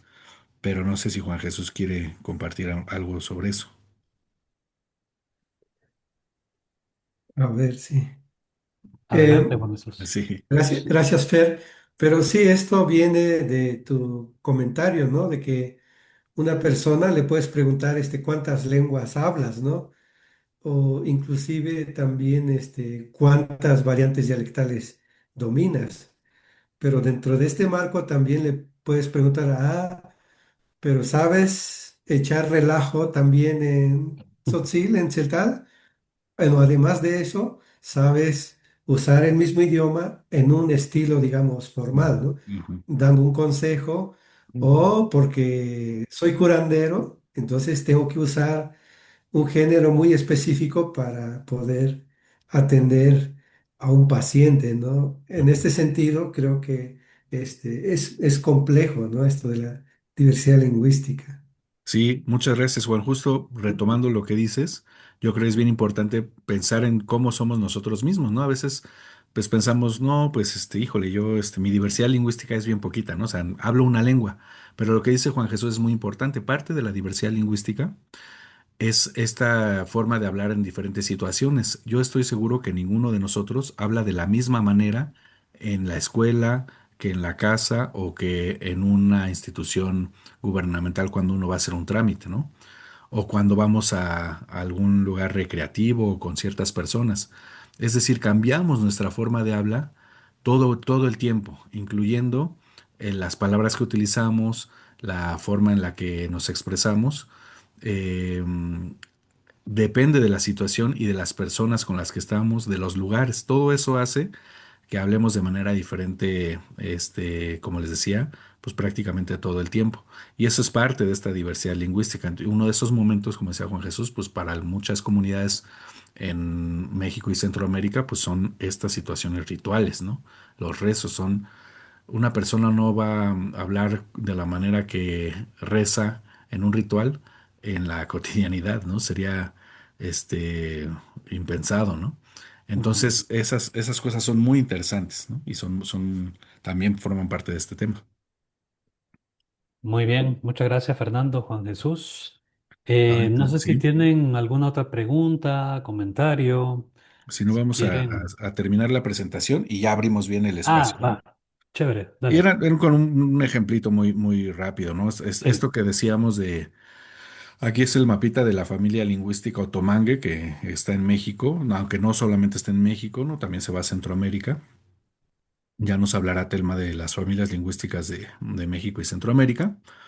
Y lo que les decía, aquí el INALI reconoce como parte de esta familia al zapoteco, que está por acá, y es con 63 variantes, ¿no? Cuando muchos lingüistas saben que el zapoteco no es una lengua con 63 variantes, sino son muchas lenguas. Hay gente que habla de entre 20 y 30 lenguas zapotecas diferentes, ¿no? Y eso pasa porque pues, se utilizan diferentes criterios. Este es un poquito también un mapa de los diferentes zapotecos que hay, ¿no? Entonces, para mucha gente, bueno, o sea, el zapoteco del Istmo, el de la Sierra Sur, el del Rincón o de la Sierra Norte. Entonces, a eso me refiero cuando a nivel institucional o académico, pues eh, difieren la consideración entre cuando una lengua es, o cuando una entidad lingüística es una variante o una lengua, ¿no? Y para terminar, pues es justo eso, preguntarnos, ya lo empezamos a decir, ¿no? ¿Por qué es importante entonces saber cuántas lenguas existen? Con esto voy a terminar, como dice la autora de este texto que estuvimos retomando, Yasnaya Aguilar, pone este ejemplo, ¿no? En San Agustín Mixtepec, Oaxaca, hay 14 hablantes de zapoteco según el censo del INEGI, ¿no? De los cuales solo dos son hablantes fluidos, de esos 14. Y dice, determinar si el zapoteco de esta comunidad debe o no aparecer en la lista de lenguas en riesgo de desaparición depende de la entidad lingüística o lengua sobre la que se hace el diagnóstico.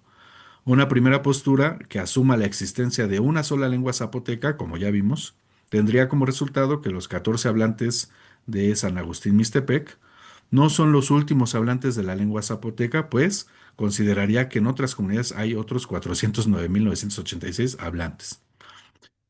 Una segunda postura que base su diagnóstico sobre la existencia de cuatro lenguas zapotecas, que serían el zapoteco del norte, el del sur, el de los valles y el del istmo, consideraría que la lengua hablada en San Agustín Mixtepec es del sur, de modo que los 14 hablantes se unirían a otros 48.000, ¿no? Y una tercera postura podría decir que ese zapoteco de San Agustín Mixtepec es un sistema lingüístico distinto a todos los demás que se habla en otras poblaciones y consideraría que se trata de una lengua única que no solo está en riesgo de desaparición, sino que está a punto de la extinción con tan solo 14 hablantes, fíjense. Entonces, por eso es importante saber cuántas lenguas existen y cómo las vamos a trabajar, porque cada una de estas posturas arrojaría distintos resultados y solo partiendo de la última opción, este zapoteco sería una de las lenguas que encabezan la lista de lenguas mexicanas en vías de extinción, ¿no? Igual con el mixteco. Entonces, esto es lo que les quería compartir sobre esta sesión de la diversidad lingüística y pues ahora sí yo creo que podemos hablar, discutir Ujú. un poco más sobre lo que vimos en esta sesión. Muy bien, Así que perfecto, adelante. Fernando. Eh, no sé si alguien están lanzando ahí aplausos.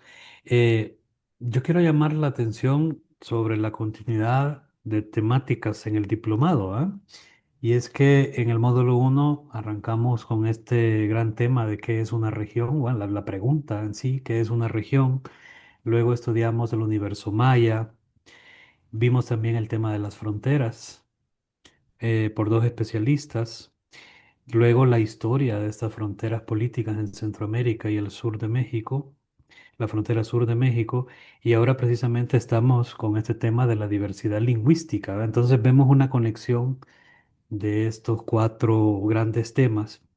Y una posible conexión es esto de la movilidad, ¿ah? Que me parece muy interesante mencionarlo, que si bien es cierto se pueden ubicar estas lenguas en determinado territorio, pero es que también poco a poco o se expanden o se extinguen, como lo has dicho, ¿verdad? Y la clase pasada, por ejemplo, Juan Jesús mencionaba un término que comentábamos con Justus, esto de las lenguas asesinas, ¿ah? Que suelen eclipsar totalmente a otras lenguas, como el inglés, por ejemplo, que lo veíamos ahí muy claro, ¿verdad? Toda la gente quiere, o la mayoría de jóvenes quiere ahora aprender inglés por la utilidad que tiene, ¿verdad? Por lo que representa. Justo escribió acá para lo que les interesa la diversidad lingüística, ahí está el link de Ethnologue, no sé cómo se pronunciará, Fernando. Etnólogo. Ah, Ethnologue, perdón, estoy yo ya cambiándole. Y el sitio del INALI también, por si les interesa. Doctora Telma, no sé si tiene algún comentario.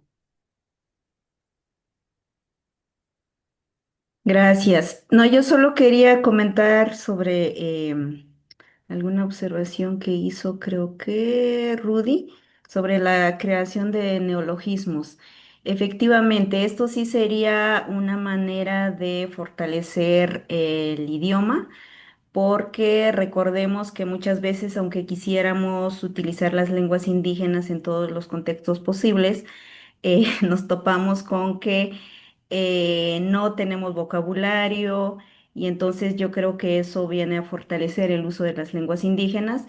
Y claro, recordando que la creación de neologismos tiene que ver con esta creación de palabras que no existen en el contexto cultural de una lengua, es decir, no desplazando el vocabulario que ya existe. Entonces creo que ese es un aspecto muy, muy importante y relevante.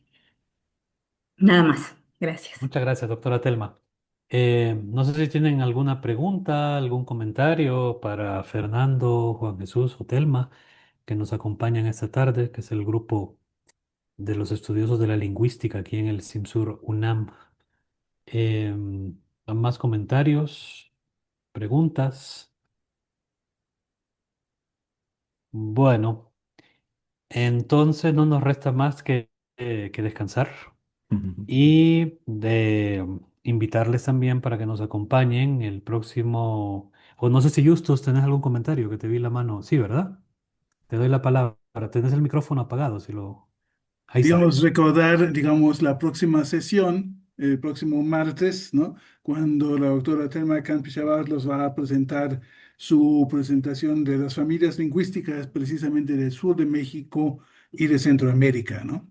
Y quisiera recordarles, digamos, las lecturas, también ahí, yo puse también ahorita el Enali, es una de las de Terence Kaufman, ¿no?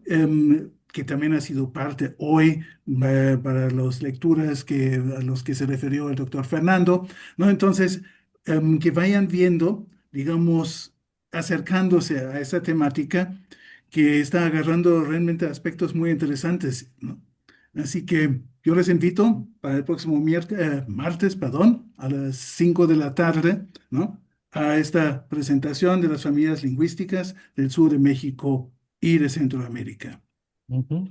Y recordarles también a las y los que están participando en el diplomado que tienen que preparar un trabajo final, así que qué mejor forma de irlo preparando, elaborando, que revisar estas lecturas que nos recomiendan los compañeros y compañeras lingüistas.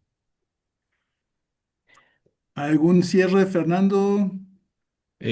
Bueno, pues solamente mencionar que pues que vamos introduciéndonos a este módulo de diversidad lingüística y procesos sociopolíticos relacionados pues con estos temas, ¿no? Con Juan Jesús pues un poquito qué es lo que estudia la lingüística, cómo le hace, ¿no? Con qué trabaja. Ahora con la diversidad lingüística pues los aspectos que están relacionados, ¿no? Que hay que tomar en cuenta.